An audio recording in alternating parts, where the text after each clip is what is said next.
Party ఎన్ని పిల్లి మొగ్గలు వేసినా, రోజు ఎన్ని బూతులు తిట్టినా, రోజు తమను తాము ఎంత గొప్పగా ప్రజెంట్ చేసుకునేటువంటి ప్రయత్నం చేసినా అల్టిమేట్ గా టీఆర్ఎస్ పార్టీ లేదా బీఆర్ఎస్ పార్టీకి వచ్చే పార్లమెంట్ ఎన్నికలలో వచ్చే సీట్లు బిగ్ జీరో తప్ప ఒక సీటు కూడా రాదు.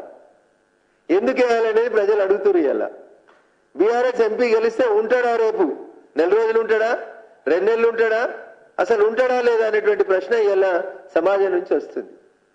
ఎందుకంటే మీరు అధికారంలో ఉన్నప్పుడు ఏం చేసిర్రో ఇలా అధికారంలో ఉన్న వాళ్ళు కూడా అదే చేస్తూ ఉన్నారు. మీరు కూడా అప్పుడప్పుడు ఒక ఎమ్మెల్యేని పిలిచి దరఖాస్తులు తీసుకొని అప్పుడప్పుడు 2-3 పిలిచి ఏదో గొప్పగా నియోజకవర్గాలను అభివృద్ధి చేస్తామని మీరు ఏ మాట అయితే చెప్పినరో అదే మాటని ఇలా కాంగ్రెస్ ఫుల్ఫిల్ చేస్తుంది. 26 సంఖ్యకి దగ్గర పడ్డారు మీ సంఖ్య.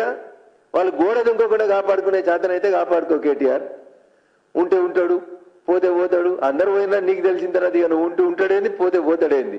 నువ్వు ఉండమనే వాళ్ళు ఉండలేరు. గట్ల నువ్వు గేట్లు బంద్ చేస్తే కూడా నీ దగ్గర ఎవడు మిగిలితట్లేడు.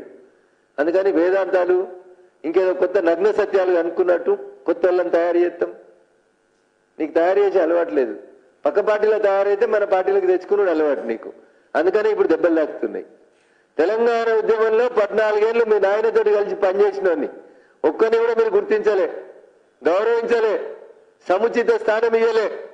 నేను ఇలా బీఆర్ఎస్ పార్టీని అడుగుతున్నా, నిజంగా మీకు ఇయ్యాలనన్న కార్యకర్తలు గుర్తుకొస్తే మళ్ళీ దశ తెలంగాణ ఉద్యమాన్ని మలుపు తిప్పిన శ్రీకాంతాచారి తల్లి శంకరమ్మకి రేపు వచ్చే ఒక్క రాజ్యసభ సీటు ఉంది కదా, గన్ పార్క్ దగ్గరికి వచ్చి, కొత్త గన్ పార్క్ దగ్గరికి వచ్చి బావా బామ్మర్దులు 2 ముక్కునాలకు రాసి మేము తప్పు చేసినాం, శంకరమ్మకి ఎమ్మెల్సీ ఇచ్చినామని సోషల్ మీడియాలో తప్పుడు వార్తలు పెట్టినాం, కాబట్టి క్షమించు శంకరమ్మ అని వచ్చి గన్ పార్క్ దగ్గర ముక్కునేలకు రాసి ఈ ఫిబ్రవరిలో ఖాళీ అవుతున్నటువంటి రాజ్యసభ స్థానాన్ని శంకరమ్మకి ఇచ్చి మీ నిజాయితీని నిరూపించుకోవాలి.